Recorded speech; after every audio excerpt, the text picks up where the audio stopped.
Waalaikumsalam warahmatullahi wabarakatuh. الفاتحة أعوذ بالله من الشيطان الرجيم بسم الله الرحمن الرحيم الحمد لله رب العالمين الرحمن الرحيم مالك يوم الدين إياك نعبد وإياك نستعين اهدنا الصراط المستقيم صراط الذين أنعمت عليهم غير المغضوب عليهم ولا الضالين آمين اللهم صل على سيدنا محمد الفاتح لما أغلق والخاتم لما سبق ناصر الحق بالحق والهادي إلى صراطك المستقيم وعلى آله حق قدره ومقداره العظيم سبحان ربك رب العزة ما يصفون وسلام على المرسلين والحمد لله رب العالمين بسم الله والصلاة والسلام على أشرف الأنبياء والمرسلين سيدنا محمد وعلى آله وصحبه ومن والاه سبحانك لا علم لنا إلا ما علمتنا إنك أنت العليم الحكيم رب اشرح لي صدري ويسر لي أمري واحلل عقدة من لساني يفقهوا قولي ولا حول ولا قوة إلا بالله العلي العظيم أما بعد. Alhamdulillah, syukur kita kepada Allah Ta'ala kerana pada pagi ini untuk kali yang pertama selepas kita ditimpa suatu wabak iaitu pandemik COVID-19 sebagai mukaddimah dalam musim yang baru. Sebenarnya itu sangat rindu saya untuk datang ke sini. Sebenarnya jadual saya pada bulan lepas lagi.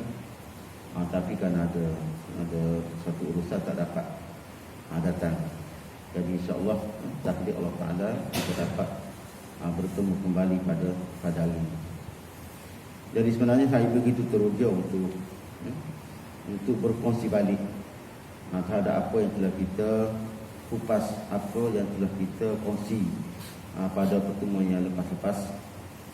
Iaitu apa yang penting adalah kita nak memahami ilmu yang kita belajar, iaitu ilmu tasawuf dengan mengikut kaedah yang sebenar. Iaitulah ilmu tasawuf mengikut kaedah sebenar, iaitulah kita nak suatu rasa, suatu zauq ataupun suatu tarikan. Suatu tarikan daripada Allah Ta'ala. Sebab itulah yang paling penting kita kena istiqamah dalam kita belajar dan di dalam kita suluk. Sebab itulah saya nak peringatkan bahawa kita belajar ilmu ini bukan semata-mata untuk kita menghabiskan sukatan. Setengah-setengah pihak dia tidak faham. Bukan di sini, tapi di tempat lain. Dia buat satu arah yang khusus kepada ustaz-ustaz. Cuma dalam bidang ini tak boleh. Dalam medan-medan lain, dalam pengajian-pengajian lain boleh. Dalam bab fiqh ataupun dalam bab tauhid, dalam bab usul fiqh, dalam bab tafsir boleh. Maksudnya ada suatu pengukuran, ada suatu pengukuran yang tertentu. Ada kaedah-kaedah yang tertentu. Tapi dalam ilmu tasawuf ni sesuatu yang kita tak boleh nak jangkau. Kita tak boleh nak buat satu pengukuran. Kerana dia ni merupakan ilmu rasa. Ilmu anugerah, ilmu kurniaan daripada Allah Ta'ala.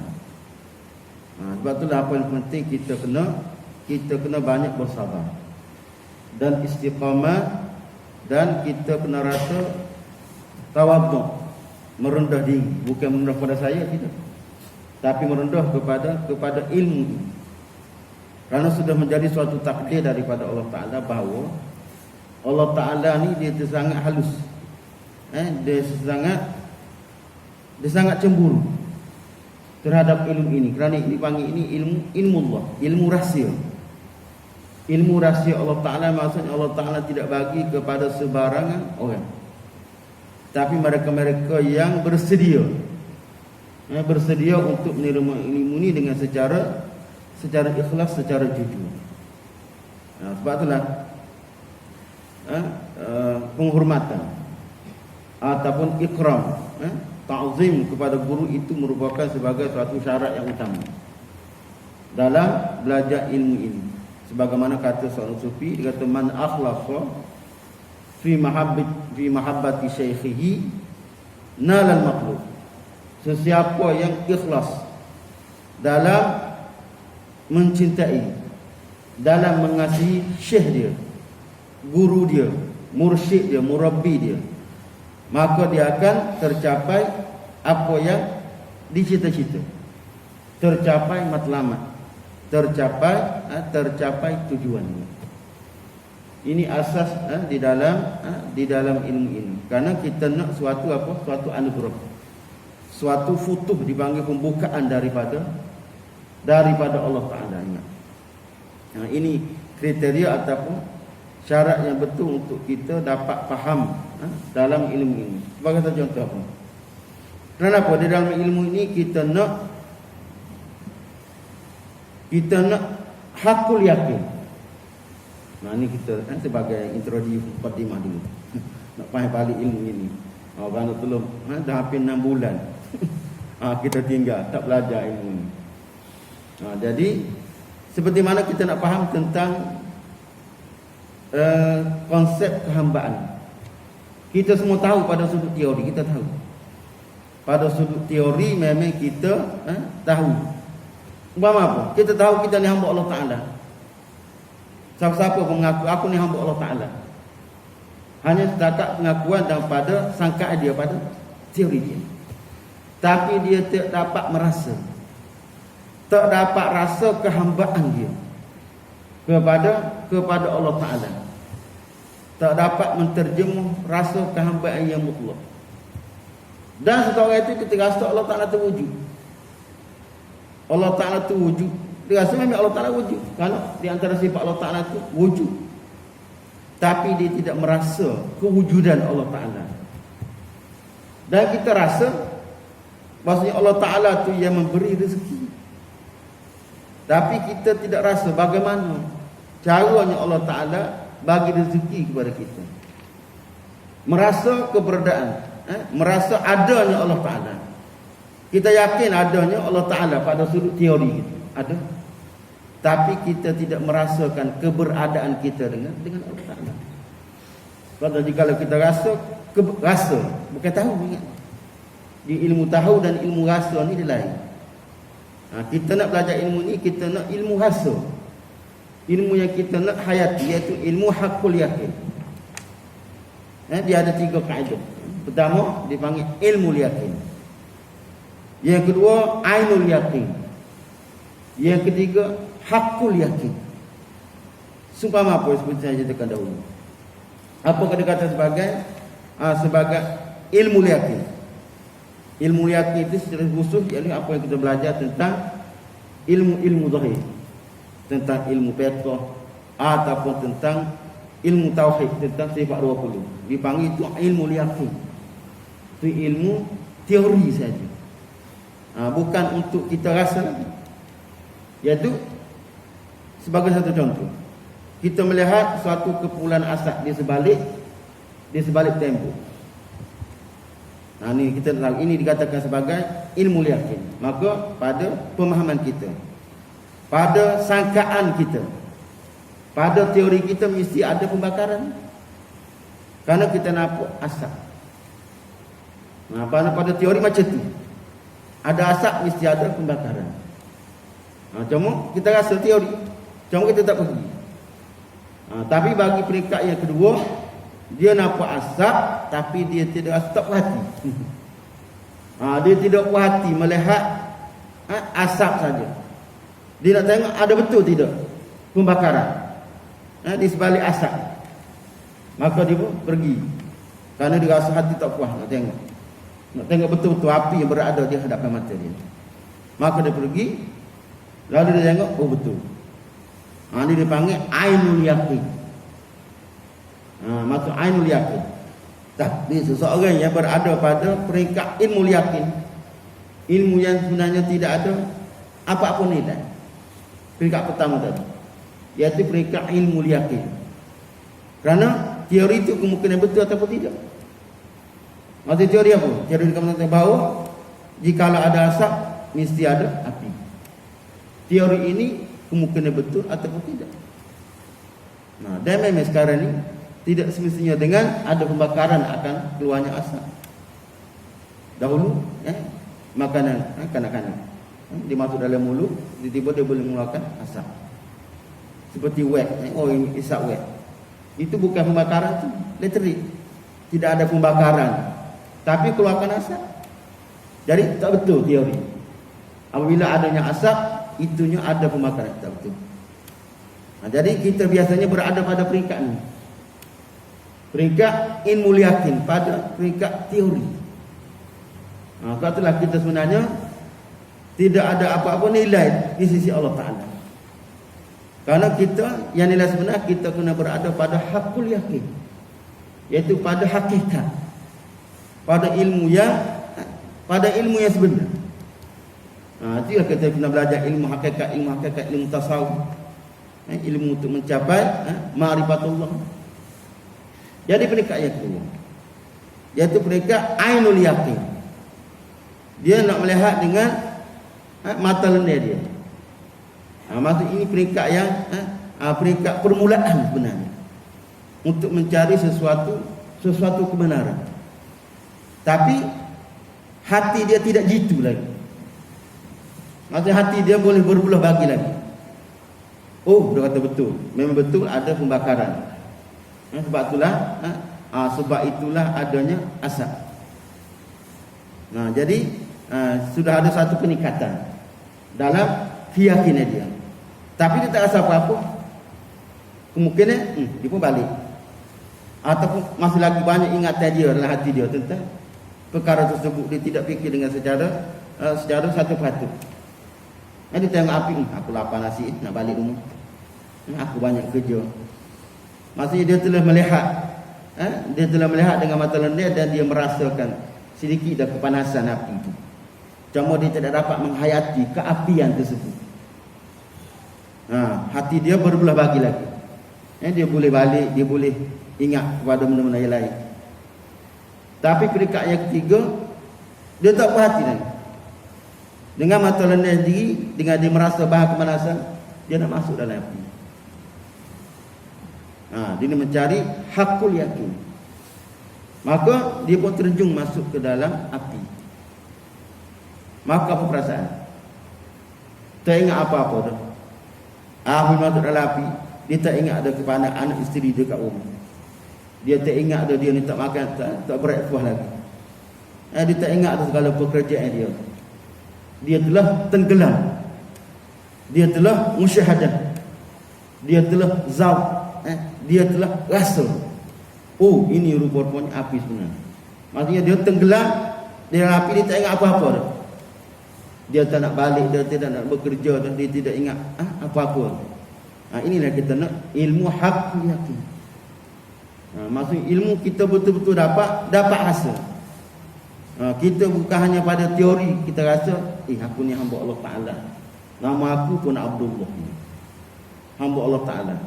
Itu pada teori, bukan pada penghayatan, bukan pada rasa. Jadi sebab itulah orang yang sibuk, orang yang tenggelam di dalam ilmu apa?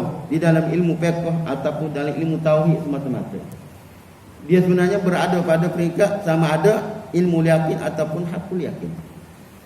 Terutama orang yang tenggelam dalam ilmu tentang ba'aqidah, dalam ba'aqidah, tauhid. Karena dalam tauhid ini dia lebih kepada nak mencari dalil. Nak mencari dalil. Maksudnya jika tidak ada dalil, maka tidak akan ada kebenaran. Maka dalil ini sesuatu yang baru. Umpamanya dalil tentang kewujudan Allah Ta'ala. Selain daripada dalil Quran, mereka berpandu kepada dalil akal. Ini orang yang tenggelam di dalam ilmu akidah ataupun dalam ilmu kalam, dalam ilmu usuluddin, yang terlalu ta'assub sangat. Karena ilmu ini ilmu kena mencari dalil. Jika tidak ada dalil, maka tidak akan temui kebenaran. Umpama apa? Sedangkan dalil itu merupakan sesuatu yang baru. Ingat, kewujudan Allah Ta'ala merupakan sebagai kewujudan yang mutlak. Umpama apa? Umpama tentang adanya kita melihat bayang. Kita melihat sesuatu bayang, maka tergambar pada diri kita, ini mesti ada pokok. Ini mesti ada pokok. Sebab apa? Sebab ada bayang. Sedangkan bayang itu bukan perkara yang hakikat. Jika tidak ada bayang, maka dia beranggapan kena bawahnya tidak ada pokok, tidak ada apa-apa pun. Sedangkan bayang itu merupakan satu benda yang baru. Suatu benda yang baru. Sedangkan pokok itu merupakan benda yang hakikat. Maka begitu juga dengan kewujudan Allah ini. Kewujudan Allah Ta'ala tu sebenarnya dia tidak boleh dipengaruhi oleh dalil, kerana kewujudan Allah Ta'ala merupakan kewujudan yang sebenar. Patutlah bagi orang yang betul-betul mencapai ilmu hakikat, ma'rifatullah, mereka tidak perlu pada dalil.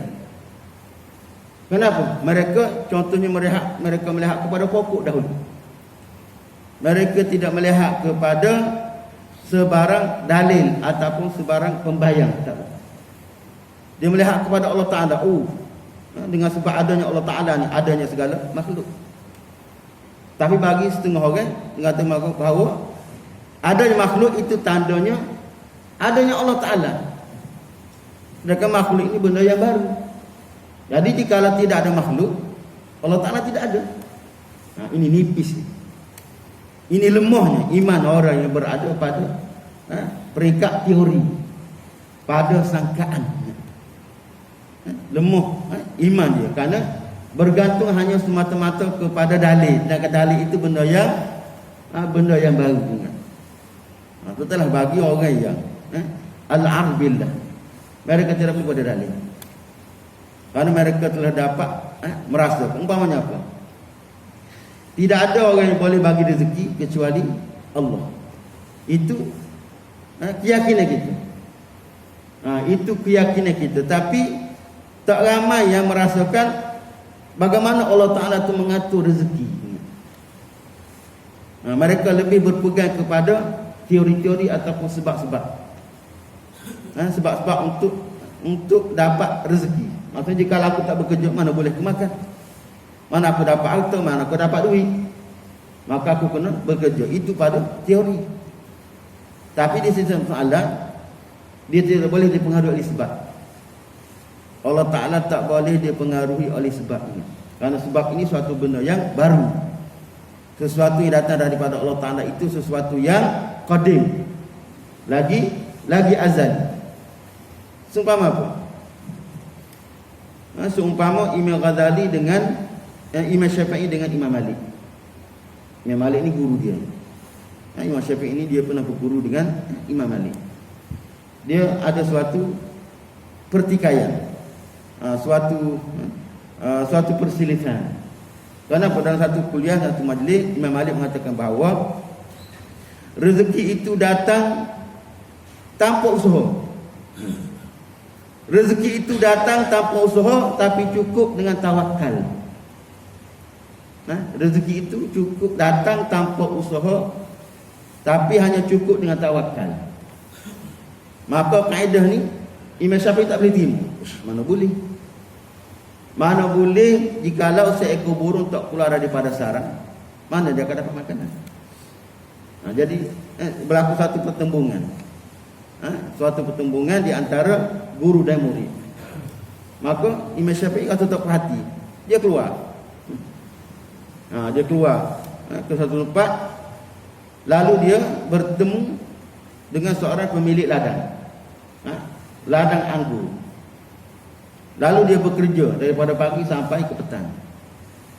Maka di waktu petang dia dapat upah daripada pekerjaan itu. Daripada pekerjaan dia mengambil upah,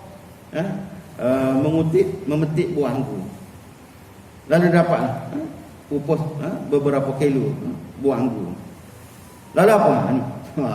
Dia mendapat dada. Inilah maksudnya betul.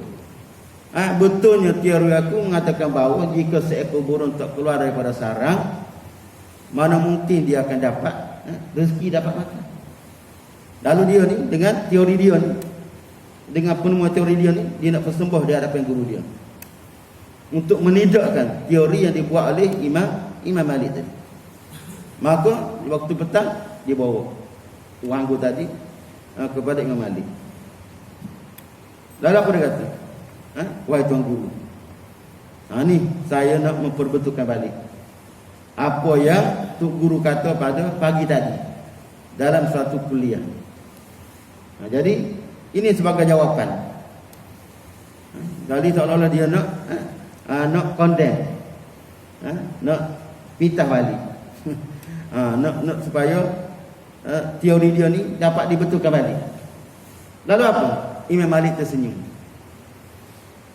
Tersenyum. Ini watak sebagai seorang yang guru yang sebenar. Tersenyum. Dia kata apa?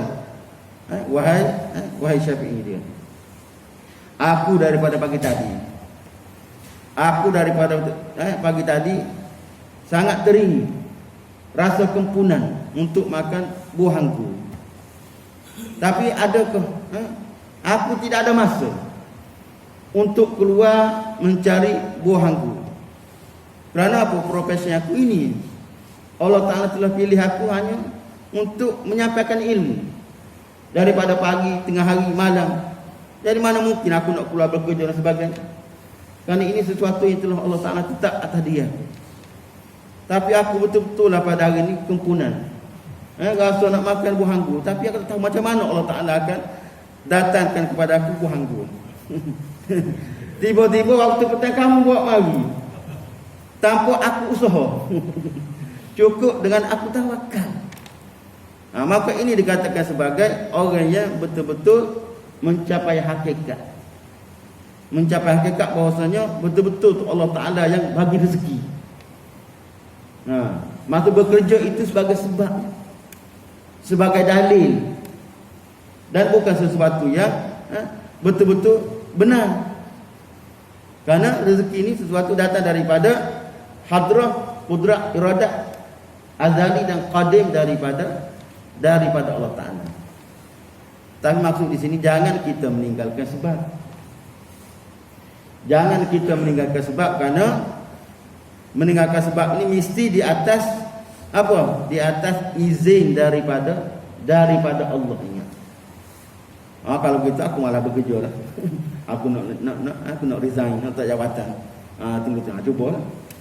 Kalau nak berlapar mesti dengan ada izin, dan mesti dengan suluk, dengan kaedah dia. Jadi memang betul Imam Malik, dia telah ada izin daripada Allah Ta'ala. Kerana memang profesi dia hanya sebagai guru, sebagai ulama.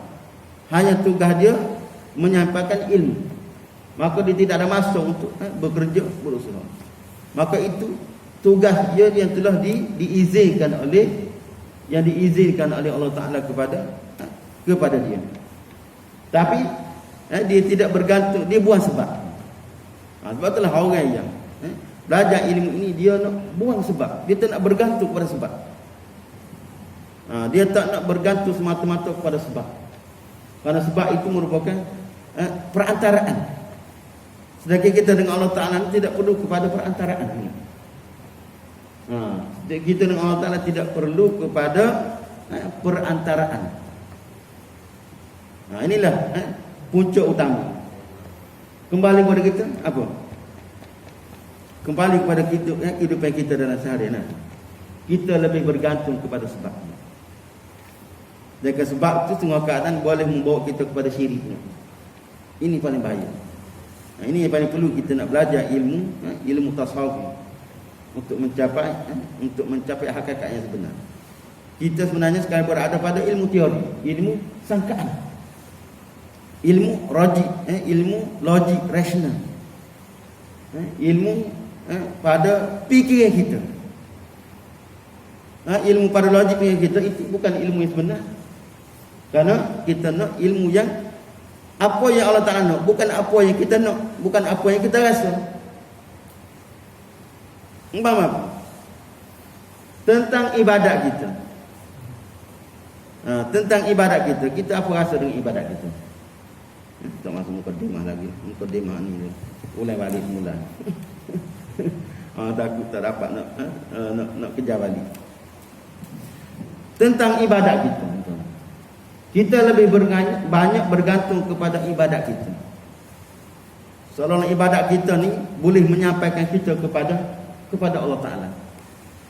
Sedangkan kita ni pada asal, pada hakikat dipilih. dipilih oleh Allah Ta'ala.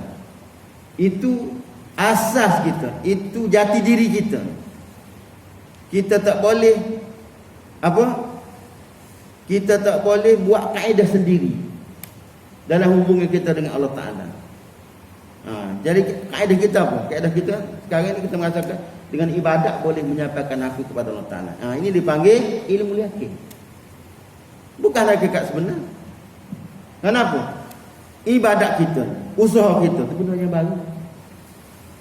Benda yang baru. Dan benda yang baru itu benda yang lawan kepada Allah Ta'ala. Allah Ta'ala ni qadim lagi azali. Tapi kita ni berpegang, berkeyakinan, optimis kepada usaha kita, kepada kerja kita, kepada amal kita. Sedangkan Al-Imam Ibnu Athaillah Sani mengatakan bahawa ini asal dia kata al-i'timadu 'ala al-amal syirkun wa tarkul amal zindik. Kita berpegang kepada amal itu syirik, tapi meninggalkan amal itu zindik, itu terkeluar daripada agama. Ingat, berpegang kepada amal, al-i'timadu 'ala al-amal syirik, tapi meninggalkan amal itu zindik, terkeluar daripada agama. Jadi bagaimana nak cari solusi? Solusi di atas dua konflik ini. Maka apa? Dia kata kita kena memperkemaskan amal. Kena buat amal, tapi malu daripada amal. Ingat, amal kena buat, tapi jangan confident, jangan optimis, jangan rasa yakin dengan amal itu. Bahkan kena rasa malu daripada amal. Tapi kita lebih banyak apa? Lebih banyak yakin kepada amal. Kita merasakan dengan amal itu maka kita akan dapat masuk syurga. Dengan amal itu kita akan dapat sesuatu daripada Allah Ta'ala. Maksudnya pada syariat boleh kita nak berpegang dengan macam ni boleh. Tapi tak sampai ke mana? Tak sampai hakikat. Tak sampai perkara yang sebenar, tak mencapai ma'rifatullah. Seperti mana saya ceritakan dahulu tentang iblis. Ini asas yang perlu kita ingat betul-betul. Jadi kalau kita nak belajar, nak faham, nak zauq, iblis dia dilaknat, dimurkai oleh Allah Ta'ala. Kenapa? Kerana dengan amal dia, dengan ilmu dia. Iblis dilaknat bukan dengan sebab maksiat, bukan dengan sebab perbuatan dosa, perbuatan mungkar dia tidak, tapi dia dilaknat dengan amal dan dengan ilmu dia. Kenapa? Kerana dia terlalu optimis, dia berpegang tadi, dia confident dengan amal dia. Maksudnya dengan amal dia selama 220,000 tahun, dia agak satu masa Allah Ta'ala akan bagi suatu hadiah, suatu ganjaran, suatu habuan di atas segala hasil usaha yang dia telah buat. Tiba-tiba Allah Ta'ala tak bagi. Allah Ta'ala tidak bagi suatu reward, suatu anugerah, suatu penghargaan. Manakala yang peliknya Allah Ta'ala bagi kepada Adam. Ingat, yang mana Adam tu Allah Ta'ala jadikan tak sampai satu hari, yang mana Allah Ta'ala telah berkata kepada para malaikat, wa idz qala rabbuka lil malaikati inni ja'ilun fil ardi khalifah. Maksudnya ingatlah kalau Allah Ta'ala berkata kepada semua para malaikat, aku nak jadikan khalifah. Sedangkan dan diperintah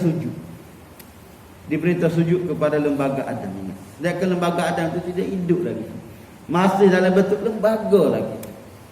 Dan Adam tidak ada suatu amal lagi, tidak ada suatu usaha lagi. Dia dalam bentuk lembaga, dalam bentuk patung lagi, dalam bentuk replika lagi. Tapi dia suruh sujud dah kepada Adam. Mana mungkin? Maksud apa? Iblis tadi dia timbang diri dia tu dengan akal dia, dengan rasional dia, dengan logik dia. Mana mungkin? Sedangkan aku ni telah beramal, telah berbakti kepada Allah Ta'ala selama 220,000 tahun. Sepatutnya kepada aku, sepatutnya dilantik menjadi khalifah. Akulah sepatutnya dilantik menjadi khalifah. Ini. Iblis tengok tadi, dia fikir dengan apa? Dengan teori dia. Dengan sangkaan dia. Dengan logik dia. Dan memang dari logik betul. Setiap pekerjaan mesti ada hukum. Maka betul pada sudut syariat betul. Buat ini dapat pahala. Buat ini dapat dosa. Betul pada teori syariat. Pada ilmu peringkat zahir, tapi tak semestinya betul pada peringkat hakikat. Jika betul pada peringkat hakikat, sudah tentu Allah Ta'ala lantik iblis itu menjadi khalifah. Tengok, kita timbang. Timbang mengikut benda yang hakikat ataupun di antara benda yang zahir. Jadi rupa-rupa apa? Rupa-rupanya teori iblis itu tidak betul. Akhirnya dia dilaknat oleh Allah Ta'ala. Kerana apa? Dia yakin kepada amal dia. Maksudnya setiap amal mesti ada upah, ada ganjaran. Setiap amal mesti ada upah dan ada ganjaran. Sedangkan Allah Ta'ala ni kita tidak boleh nak demand pada hakikat. Kita tak boleh nak arah. Itu seolah kita nak mengarah Allah Ta'ala. Maksudnya, ya Allah, kamu kena bagi pahala kepada aku. Kamu kena bagi syurga kepada aku. Kamu kena bagi kemuliaan kepada aku. Kenapa? Karena amal kita suatu benda yang baru ni. Suatu benda yang hadis, suatu benda yang baru. Suatu benda yang baru tak boleh menidakkan qada takdir daripada Allah Ta'ala. Jadi hakikat apa? Iblis telah berlaku syirik. Iblis dia sombong di hadapan Allah Ta'ala. Iblis dia ada keakuan. Jadi rupa-rupanya selama ini iblis dia tidak menyembah Allah, ingat. Dia tidak menyembah Allah Ta'ala. Dia tidak jadi hamba kepada Allah Ta'ala. Dia jadi hamba kepada siapa? Hamba kepada diri dia, ingat. Hamba kepada nafsu dia, hamba kepada keakuan dia. Jadi rupa-rupanya dia menyembah diri sendiri, ingat. Dia tidak menyembah Allah Ta'ala. Walaupun dia telah sujud selama berapa? 220,000 tahun. Nampak cara zahir dia sujud kepada Allah Ta'ala. Tapi hakikat sebenar dia tidak sujud kepada Allah Ta'ala. Dia sujud kepada diri dia. Dia menyembah apa? Dia menyembah tujuan dia. Dia menyembah matlamat dia. Dia menyembah cita-cita dia. Ini yang paling bahaya. Sebab itulah kita belajar ilmu ni, kita nak mentasrih balik. Kita nak cari sesuatu yang hakikat. Bukan sesuatu yang terlihat pada pandangan zahir. Iaitu kita nak ilmu apa tadi? Ilmu hakul yakin. Ilmu hakul yakin, bukan pada ainul yakin, bukan pada ilmu yakin sahaja. Iaitu ilmu untuk kita mentasrih. Sebab itulah kita kena timbang. Jangan timbang dengan diri kita. Timbang dengan orang lain. Kenapa? Memang Allah Ta'ala buat kita ni sebagai cermin. Allah Ta'ala buat kita ni sebagai cermin. Untuk dia tajalli diri dia, ingat. Maka bolehkah cermin ni bersih diri dia sendiri? Boleh tak? Ingat, ini asas. Allah Ta'ala buat diri kita ni sebagai cermin. Untuk dia tajalli diri dia. Maka cermin tadi tak boleh bersih diri dia. Dia tak boleh melihat, tak boleh berkuasa tadi, kecuali dia kena dibersihkan oleh suatu tangan lain, oleh suatu kuasa lain, untuk dia melihat suatu benda hakikat. Jadi kita kena timbang dengan siapa? Kita kena timbang dengan para rasul, para anbiya dan para aulia. Itulah sebagai model, sebagai ikon kepada kita. Iaitu sebagaimana kenapa para anbiya ni berjaya? Kenapa para aulia ni mereka berjaya? Kerana mereka ni dipilih oleh Allah Ta'ala. Para anbiya, para rasul mereka dipilih oleh Allah Ta'ala. Juga para aulia mereka ni dipilih oleh Allah Ta'ala. Jadi bagaimana mereka dipilih oleh Allah Ta'ala? Pada ilmu kita. Jadi bagaimana mereka dipilih Allah Ta'ala? Mereka tu dipilih di atas kurniaan, anugerah daripada Allah Ta'ala. Maka kita kena lihat di mana rahsia kenapa mereka dipilih. Iaitu kerana pada diri mereka itu tidak ada diri sendiri. Pada diri mereka itu tidak ada nafsu. Pada diri mereka itu tidak ada keakuan. Sebab itulah mereka itu dipilih daripada, memang mereka itu dipilih daripada hadrah, dipilih daripada sisi Allah Ta'ala sebagai cermin kepada kita. Sebagai kita nak menilai. Jika aku nak berjaya, maka melihat kepada hakikat perjalanan Rasulullah dan juga kepada hakikat perjalanan para pengganti Rasulullah, iaitu para awliya. Kerana para awliya, wali-wali itu merupakan anak kepada kenabian, pengganti kepada kewalian itu merupakan pengganti kepada kenabian. Jadi inilah sebagai asas. Mereka lah yang boleh membersihkan diri kita, boleh menggilat cermin supaya kita dapat melihat kita sebenarnya tidak ada apa-apa sebenarnya. Kita ni tajalli saja. Kita ni pantulan, bayang, menzahiran daripada hakikat kejadian Allah Ta'ala. Sebab itulah kita jangan ada rasa diri sendiri. Ingat, buang keakuan kita, buang diri sendiri. Ingat. Sebab itu selagi kita ada diri sendiri, rasa keakuan, maka di situ tidak ada jalan. Di situ kita akan ada hijab dengan Allah Ta'ala. Lalu dipesan oleh para awliya, wali-wali. Umpama apa? Almarhum Tok Nabi. Dia kata apa? Dia kata dalam hidupmu jangan sampai terlihat dirimu. Dalam hidupmu jangan sampai terlihat dirimu. Ini pesanan orang yang telah dapat sampai kepada Allah Ta'ala, orang yang telah mencapai hakikat. Dan Al-Imam Ahmad Al-Salim mengatakan bahawa selagi kamu tak keluar daripada dirimu, kamu tidak akan dapat kehidupan yang sebenarnya. Selagi kita tidak keluar daripada diri kita, kita tidak akan dapat kehidupan yang sebenarnya. Kena keluar daripada diri kita. Jadi apa diri kita? Siapa diri kita? Kuat bunyi. Lawan kita pula. Siapa diri kita? Diri kita tidak ada apa-apa. Diri kita tidak ada apa-apa pun. Badan kita, dikata diri kita ni badan.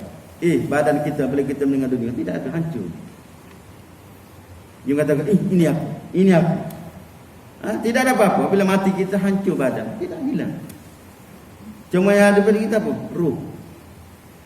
Ruh tu sebenarnya diri kita sebenarnya. Tapi ruh itu merupakan rahsia Allah Ta'ala dalam diri kita, bukan diri kita. Itu merupakan sir, rahsia Allah Ta'ala yang ada di dalam diri kita. Jadi sebenarnya diri kita tidak ada apa-apa. Sebab itulah kita kena bebaskan ruh tadi. Kena bebaskan ruh daripada penjara badannya. Itu maksud. Kena bebaskan ruh tu daripada penjara badan. Maksudnya jangan badan itu boleh mempengaruhi ruh. Ruh mesti dia mempengaruhi badan. Walaupun dia berada di dalam badan, tapi itu hanya sebagai pakaian, hanya sebagai tunggangan, hanya sebagai survival saja untuk berada di dunia ini. Jadi hakikat ruh ni dia kena bebas. Siapa contoh pada pakaian? Itu para nabi. Ini cermin kita. Jadi nabi itu hakikatnya apa? Mereka itu badan saja. Badan mereka hanya sebagai topeng. Sebenarnya itu bukan perkara yang sebenar. Diri mereka sebenar iaitu mereka itu menjadi milik kepada ruh. Ruh menguasai diri mereka. Itu aja. Kita badan menguasai diri kita, badan menguasai ruh. Ini paling bahaya. Sebablah kita terhijab, sebablah kita ada keakuan, sebablah kita menyembah Allah Ta'ala dalam sangkaan kita. Kita tidak menyembah Allah Ta'ala dengan secara yang mutlak. Kita iman tipu, ingat. Ini perlu. Maksudnya para nabi itu merupakan mayat yang berjalan. Mayat yang berjalan. Cuma yang ada badan tangan bergerak itu hanya sebagai sebagai topeng. Sebenarnya tidak ada. Para nabi, para aulia itu dianggap sebagai mayat yang berjalan. Karena mereka ni bukan badan. Mereka berpihak kepada ruh. Kata Nabi kata, mutu qabla an tamutu. Kamu kena mati dirimu sebelum matinya badan kamu. Mati apa? Mati keakuan. Mati diri kamu. Mati diri sendiri, mati nafsu kamu. Selagi ada nafsu kamu, maka bukan dirimu. Dan Allah Ta'ala tak boleh terima kamu selagi ada diri kamu, ada nafsu kamu. Karena Allah Ta'ala ni tak boleh ada saingan. Allah Ta'ala tak boleh ada sekutu. Contoh jelas menurut tuan sebelum kita tutup majlis ini. Maksud apa kita ada keakuan? Kita ada diri sendiri. Maksudnya kita ada nafsu. Maksudnya kita ada fikiran kita, ada logik kita. Apa tadi? Kita melakukan amal, kita merasakan kita layak untuk dapat sesuatu daripada Allah Ta'ala. Itu nafsu. Iaitu kita menjadikan sesuatu amal kita sebagai tunggangan, sebagai suatu platform, suatu media untuk kita dapat sesuatu daripada Allah Ta'ala. Itu dikatakan sebagai kita ada diri sendiri. Kita ada nafsu, kita tidak ada seruh secara total diri kita kepada Allah Ta'ala. Maksud kita ada angan-angan kita, ada rasa kelayakan, nampak diri kita. Ini paling bahaya. Itu dikatakan sebagai kita ada sesuatu yang selain daripada Allah Ta'ala, iaitu ada nafsu itu. Ini paling bahaya. Selagi ada diri kita, ada nafsu, maka selama-lamanya kita tidak akan diterima oleh Allah Ta'ala. Jadi maksudnya di sini bukan buang amal, kita kena beramal tadi. Kita kena memperkemaskan amal, tapi kena rasa malu daripada amal. Jangan kita rasa kembang hidung dengan amal kita. Iaitu dengan amal kita dimerasakan bahawa kita akan dapat sesuatu daripada Allah Ta'ala. Sebab itulah kita nak cari ikhlas tak boleh. Kita nak mencari ikhlas tak boleh. Kerana ikhlas ni merupakan anugerah daripada Allah Ta'ala, kurnia daripada Allah Ta'ala. Bukan sebenarnya di atas usaha kita. Kerana kita ni mukhlas, bukan mukhlis. Itu perbezaan. Mukhlis ini orang yang mencari ikhlas, tapi mukhlas ni orang yang telah diberi ikhlas. Inilah perkara yang sebenar. Sebagaimana dalam Al-Quran, Iblis bersumpah dari Allah Ta'ala untuk menyesatkan semua anak cucu Adam ini. La'ughwiyannahum ajma'ina illa ibadaka minhumul mukhlasin. Ya Allah, aku bersumpah untuk menyesatkan semua anak cucu Adam ini, kecuali hamba-Mu. Hamba-Mu yang mana? Iaitu hamba-Mu yang telah diberi ikhlas, mukhlas. Illa min ibadikal mukhlasin, kecuali hamba-Mu yang telah diberi ikhlas. Bukan hamba-Mu yang mengikhlaskan diri, tidak.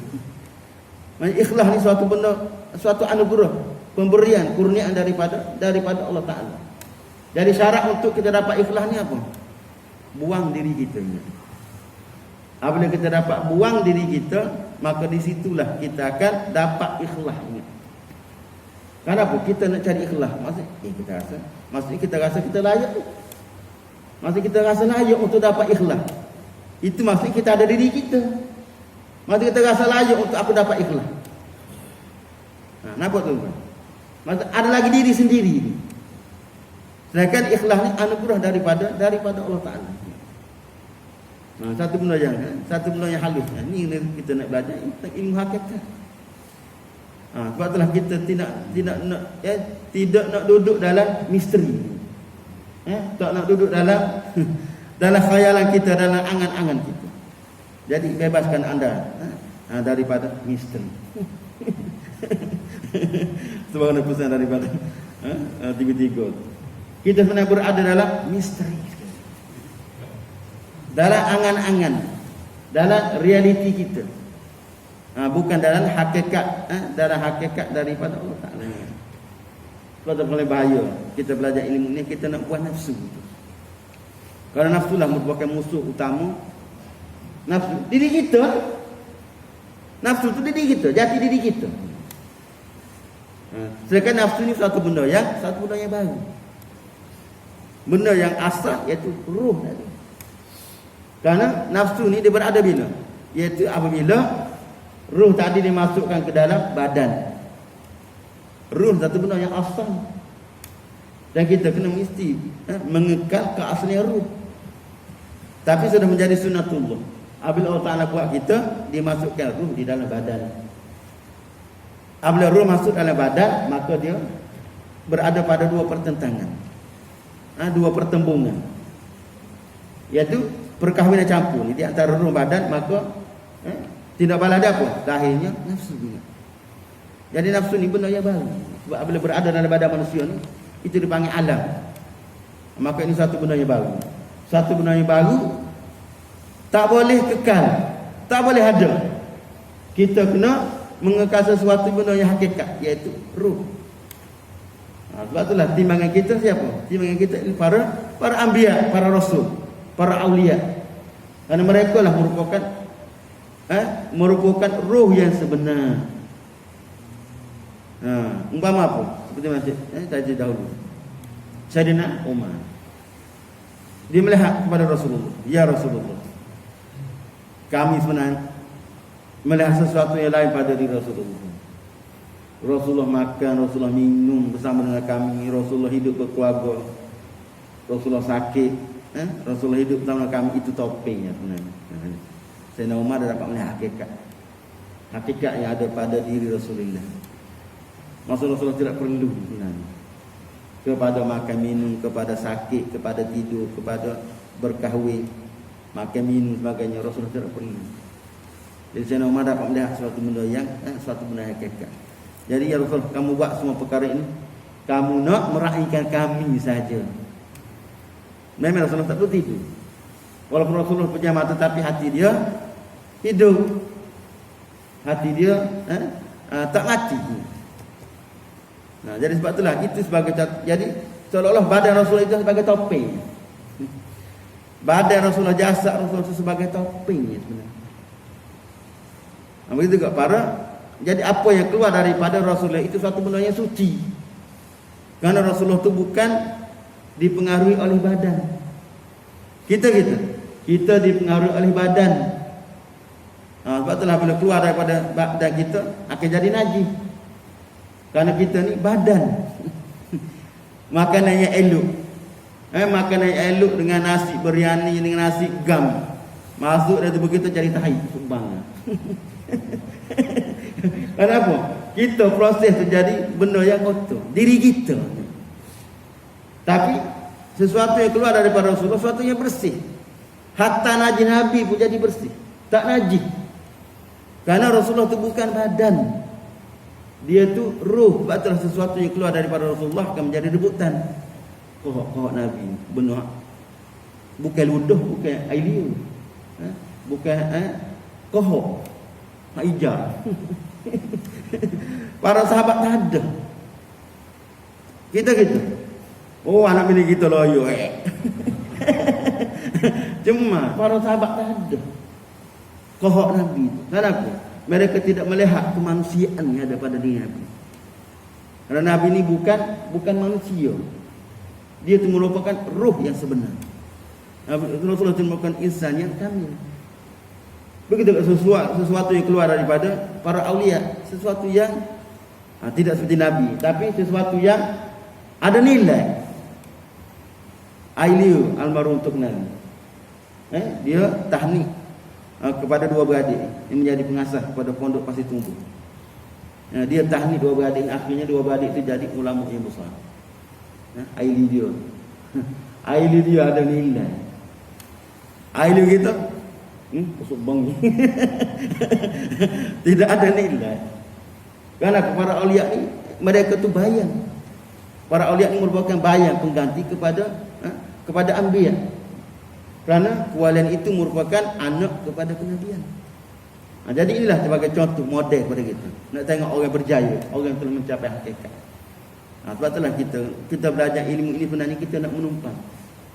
kita nak ambil aura daripada mereka, kerana ilmu ini ilmu yang dibawa oleh para aulia. Mereka lah yang mewarisi ilmu ini, mereka lah yang pegang ilmu ini. Jadi kita nak aura. Kerana kita tak yakin pada diri kita, kita nak buang diri kita. Sebab itulah Imam Abu Hasan Salim mengatakan bahawa jalan pertama untuk kamu masuk di jalan ini, step pertama, iaitu kamu iktiraf para aulia. Kamu iktiqaq para aulia, dan kamu kena mahabbah kepada para aulia. Kerana itu telah merupakan jalan pertama, step pertama untuk kamu masuk ke jalan ini. Kerana itu kamu kasih, kamu sayang kepada para aulia, itu tanda kamu cemuh dengan diri kamu sendiri. Kamu tak yakin dengan diri kamu sendiri.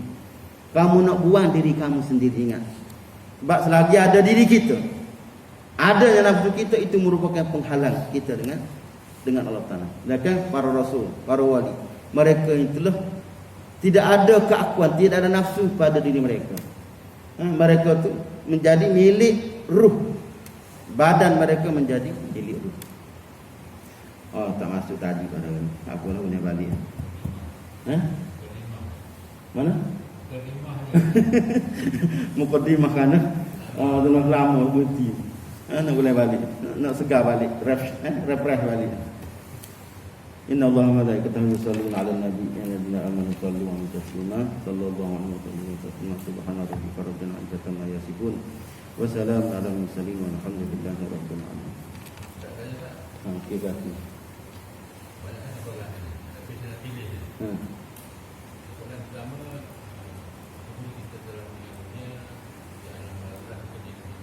Ya, kita akan dinilai tentang amal kita. Betul. Kita akan dinilai tentang amal kita, iaitu kita berada pada tahap mana. Kita berada pada tahap syariat, ataupun kita berada pada peringkat Islam, peringkat iman, ataupun peringkat ihsan. Itu martabat-martabat kita di sisi Allah Ta'ala di hari kiamat itu. Cuma kita berada pada level mana. Jika kita berada pada level syariat, maka kita akan dapat pembalasan mengikut syariat. Jika kita berada pada level iman, kita akan dapat pada level iman ganjaran kita. Jika kita berada pada level ihsan, maka kita akan dapat ganjaran pada level ihsan. Jadi sebenarnya apa? Allah Ta'ala tidak menzalimi kita. Ingat, kamu buat amal, walaupun pada hakikat itu tidak menyembah aku, tidak menyembah aku pada sudut hakikat yang sebenar. Hakikatnya kamu masih lagi syirik kepada aku, karena kamu menyembah tujuan. Mereka berada pada level syariat, dia menyembah tujuan. Karena itu memang hala tuju dia. Memang matlamat dia. Dan memang itu dia ajar. Macam bila kita buat baik, dapat pahala, dapat syurga. Buat jahat, dapat dosa, dapat azab, dapat neraka. Itu moto dalam syariat. Dan Allah Ta'ala meraihkan. Allah Ta'ala raihkan tentang hakikat ini, tentang teori ini dalam ilmu syariat. Maka Allah Ta'ala akan label kita. Dapat apa? Dapat pembalasan secara syariat. Kenapa Allah Ta'ala tidak menzalimi manusia? Allahu la yadhlimun nas. Allah tidak menzalimi manusia sedikit pun. Maka kamu buat mana, kamu akan dapat. Jika kamu ikhlas, kamu ikhlas buat tu. Jika kamu tak ikhlas, tak dapat pahala. Tak dapat pahala, tak dapat kebajikan. Dan kemungkinan kamu akan masuk neraka dahulu, tapi akhirnya akan masuk syurga juga. Cuma jika kita tu ikhlas pada level syariat, kita akan dapat syurga. Dapat syurga. Tapi kalau ikhlas, dapat neraka dahulu, tapi akhirnya dapat syurga juga. Kerana kita bila berada pada martabat Islam ini, itu sudah dianggap sebagai suatu kemuliaan. Dapat mengucap 2 kalimah syahadat. Nabi kata, iyyakum wa mu'adati ahli la ilaha illallah, fa innahum awliya.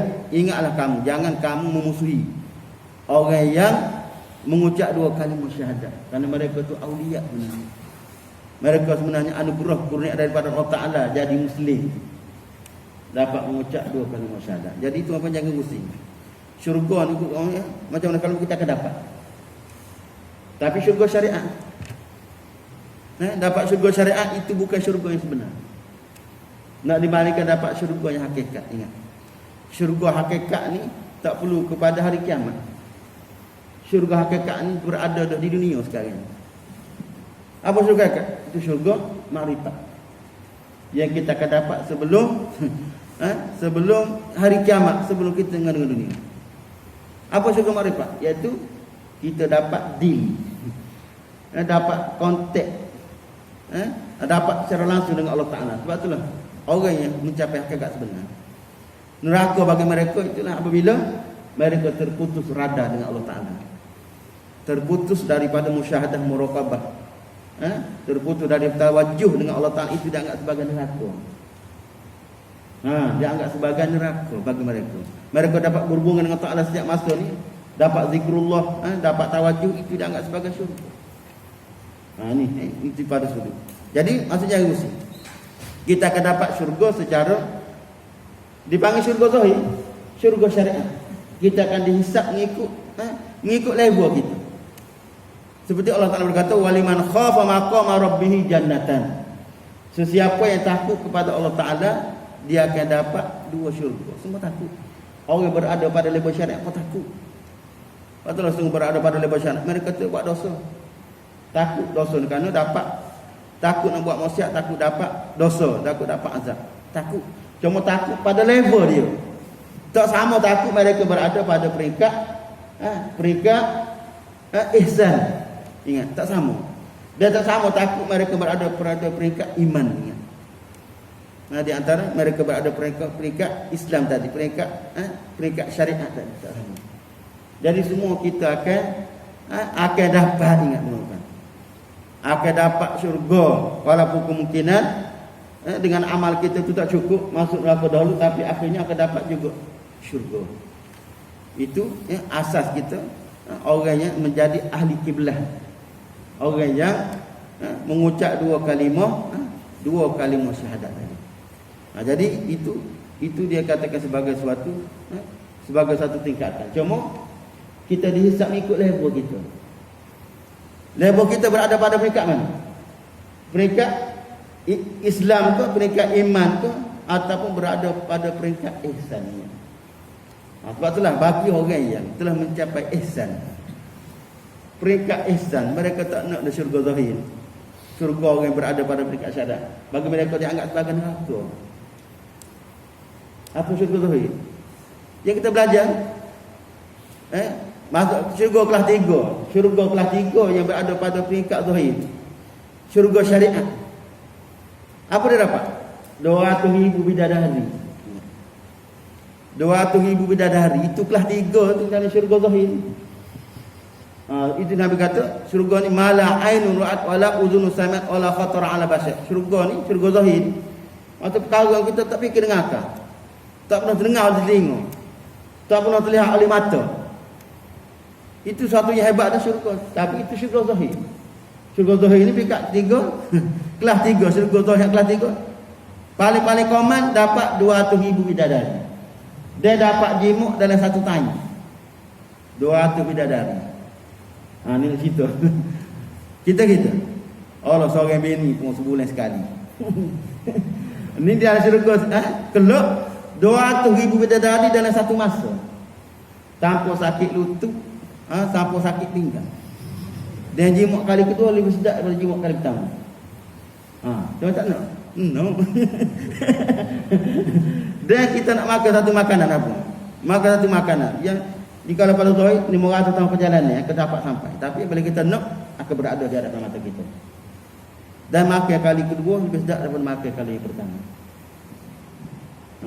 Itu nikmat yang kita akan dapat. Tapi ini syurga zahir, tuan-tuan. Kelas 3. Bukan kelas pertama. Tapi mereka yang berada pada level ihsan, dia kata mainan.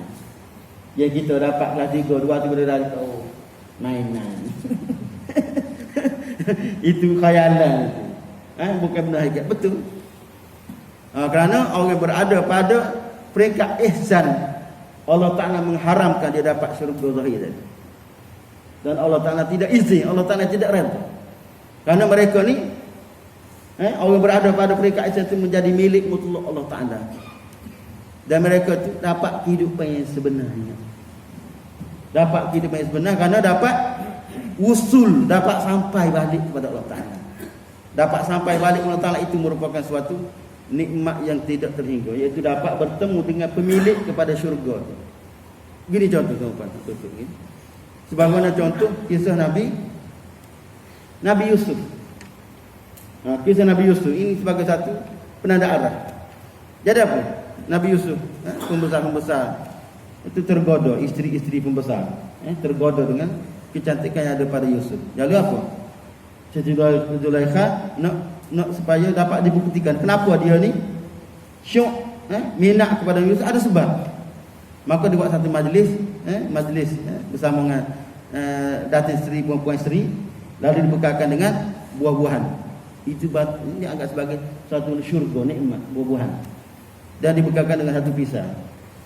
Maka apabila nak buat nak diadakan suatu hakikat ni, dilalukan Nabi Yusuf ketika isteri pembesar-pembesar, datin isteri, perempuan isteri sedang mengupas buah. Dia buat buah-buahan yang lazat. Tapi bila mereka melihat Nabi Yusuf lalu, dia tidak terasa. Dia bukan kupas buah, tapi dipotong tangan mereka. Kenapa? Syok, lazat, nikmat dapat melihat kecantikan yang ada pada Nabi Yusuf. Maka itulah gambaran apabila kita dapat usul, dapat dekat kepada Allah Ta'ala, dapat kembali balik kepada Allah Ta'ala. Kita tidak nak nikmat-nikmat macam ni, tak nak. Ini mainan. Kerana itulah hakikat yang sebenarnya. Apabila kita dapat kembali kepada hadrah Allah Ta'ala, itu merupakan syurga yang sebenarnya. Syurga yang sebenar ni bila kita dapat, iaitu sebelum berlakunya kiamat. Itulah dikatakan sebagai syurga makhluk. Kita akan dapat, kita akan dapat kalau mengikut kaedah dan skill. Tapi syarat pertama apa? Buang nafsu kita. Jadi bagaimana kaedah kita nak buang nafsu kita? Inilah insya-Allah kami pada bulan depan. Ada kaedah. Sebenarnya kaedah itu telah ada. Sebagaimana saya tanya tadi perempuan, saya tanya wajib. Amal tak dapat. Itu kaedah. Kaedah salah satu daripada usaha ikhtiar untuk kita buang diri kita. Itu melalui kaedah memperbanyakkan berselawat kepada Nabi sallallahu alaihi wasallam, dan khususnya selawat-selawat yang tertentu. Selawat yang tertentu untuk kita tenggelam dalam hakikat Nabi kita Nabi Muhammad sallallahu alaihi wasallam. Tak boleh orang tadi panjang. Nak orang tu tanya kedua tadi tu. Alkan. Tapi jangan mati lagi. Inna Allah wa malaikatahu yusalluna 'alan nabi. Ya Nabi Muhammad sallallahu alaihi wasallam.